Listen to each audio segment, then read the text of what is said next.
नारद मुनि एक वन में प्रवेश किए। वहाँ पे उन्होंने एक बड़ा बीभत्स दृश्य देखा।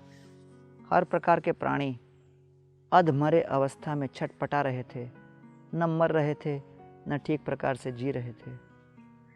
नारद मुनि उन सभी की अवस्था को देखकर बड़े करुणा से भर गए और सोचने लगे ऐसा भयंकर कुकृत्य किसने किया होगा। तभी वहाँ पर उन्होंने एक शिकारी को देखा।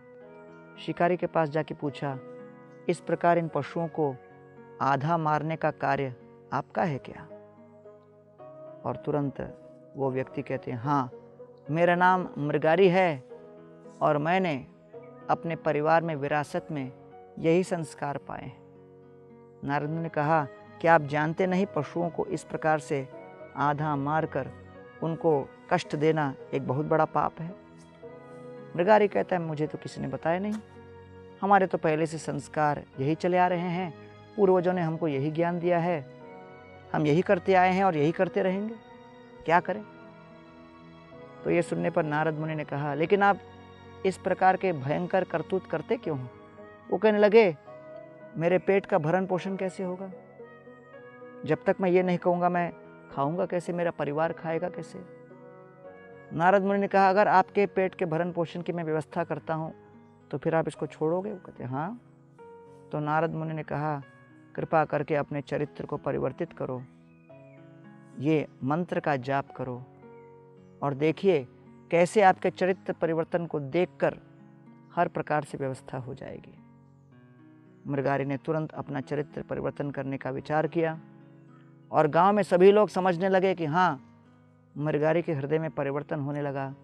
गांव के हर व्यक्ति ने उसकी सहायता की और उसको अपने पैर पर खड़े होने की हर प्रकार से व्यवस्था कर दी। कुछ समय के बाद नारद मुनि पुनः लौट के आए, अपने चरित्रवान वैष्णव शिष्य का दर्शन करने। देखे कि मृगारी वहाँ पर खड़ा हुआ है। मृगारी ने नारद मुनि और पर्वत मुनि को आते हुए देखा तो भागते हुए उनका स्वागत करने गए, लेकिन नारद मुनि ने देखा कि मृगारी धरती को देखकर कुछ हलचल कर रहे हैं, कभी यहाँ गिर रहे हैं कभी वहाँ गिर रहे हैं, और गिरने के पहले धरती को गौर से देख रहे हैं। उनके मित्र पर्वत मुनि ने पूछा कि आपके शिष्य डगमगा क्यों रहे हैं? नारद मुनि ने कहा कि पहले व्यक्ति जो पशुओं को आधा मारता था, अभी उसके हृदय में ऐसी बड़ी करुणा वर्णालय है कि वो धरती पर चींटी को देखकर विचार कर रहे हैं कि चींटी के ऊपर कुछ आक्रमण करें अथवा नहीं करें, चींटी को चोट पहुंचाएं अथवा न पहुंचाएं।